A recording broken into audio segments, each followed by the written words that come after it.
ஒரு விஷயம் தெரியுமா? இயேசு சிறுவயதில் ஒருமுறை காணாமல் போயிருந்தார். சாதாரணமாக இல்ல. 3 நாட்கள் அவருடைய அம்மா மரியாளும் யோசேப்பும் அவரை தேடி அலைந்தார்கள். அந்த சம்பவம் நினைத்தாலே இப்போதும் நடுக்கமாக இருக்கும். ஒரு பெரிய திருவிழாவுக்காக அவர்கள் எல்லாரும் எருசலேம் சென்றிருந்தார்கள். அந்த காலத்தில் குடும்பமாகவும் உறவினர்களாகவும் பெரிய கூட்டமாக பயணம் செய்வார்கள். திருவிழா முடிந்து அனைவரும் ஊருக்கு திரும்ப ஆரம்பித்தார்கள். மரியாளும் யோசேப்பும் இயேசு உறவினர்களுடன் இருப்பார் என்று நினைத்தார்கள்.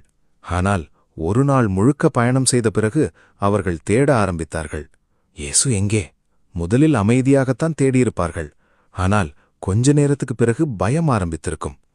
ஒவ்வொரு உறவினரிடமும் கேட்கார்கள், இயேசுவை பார்த்தீர்களா? ஆனால் யாருக்கும் தெரியவில்லை.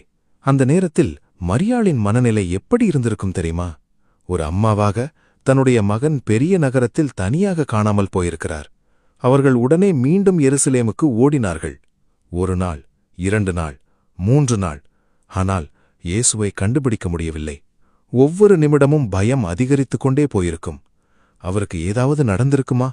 யாராவது கூட்டுச் சென்று விட்டார்களா என்று 1000 எண்ணங்கள். இறுதியாக அவர்கள் ஆலயத்துக்குள் சென்றார்கள். அங்கே பார்த்த காட்சி அவர்களை அதிர்ச்சியடைய வைத்தது.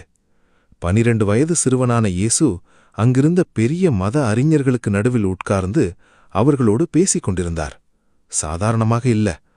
அவர் கேட்ட கேள்விகளுக்கும் அவர் சொன்ன பதில்களுக்கும் அங்கிருந்த பெரிய அறிஞர்களே ஆச்சரியப்பட்டார்கள். மரியாள் கண்ணீருடன் கேட்டார், ஏன் இப்படி செய்தாய்? நாங்கள் எவ்வளவு பயந்தோம் தெரியுமா? அந்த நேரத்தில் இயேசு சொன்ன ஒரு பதில் இன்றும் உலகம் முழுவதும் பேசப்படுகிறது. என் பிதாவின் காரியங்களில் நான் இருக்க வேண்டும் என்பது உங்களுக்கு தெரியாதா? 12 வயது பையன் சொல்லும் வார்த்தையா இது? அந்த நிமிடத்தில் மரியாளும் யோசேப்பும் கூட அமைதியாக நின்று விட்டார்கள். ஆனால் இங்கேதான் பெரிய மர்மம் ஆரம்பிக்கிறது.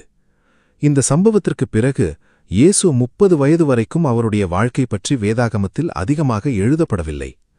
அந்த 18 வருடங்கள் இயேசு எங்கே இருந்தார்? என்ன செய்தார்?